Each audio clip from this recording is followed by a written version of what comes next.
Mütəxəssislərin fikrincə LED lampalarının ilkin alış qiyməti baha görsənə bilər. Lakin uzun müddətli perspektivdə bu daha qənaətlidir. Ənənəvi közərmə lampaları istehlak etdikləri elektrik enerjisinin cəmi 5-10%-ni işığa çevirir və digər qalan hissəsi isə istilik şəklində itirilir. LED lampalarında bu texnologiya daha fərqlidir.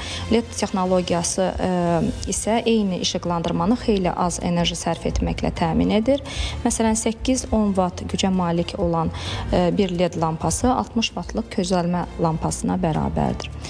Başqa sözlə desək, LED lampaları közərmə lampaları ilə müqayisədə təxminən 80-90% daha az enerji sərf edir. Bundan başqa mütəxəssislər vurğulayır ki, ənənəvi lampalar gözümüzün selikli qişasına da zərərlidir. LED lampaların pulsasiya səviyyəsi 1%, közərmə lampalarında isə 13%-dir. Həmçinin LED lampalar civə və digər toksik maddələr ehtiva etmir, az istilik yayır, uzun istismar müddətinə malikdir və gərginlik dalğalanmalarına qarşı da dayanıqlıdır. Turanə Tağızadə, Yunis Əhmədli, Mədnənik Nəcət, Zahir İsmailov, ATV Xəbər.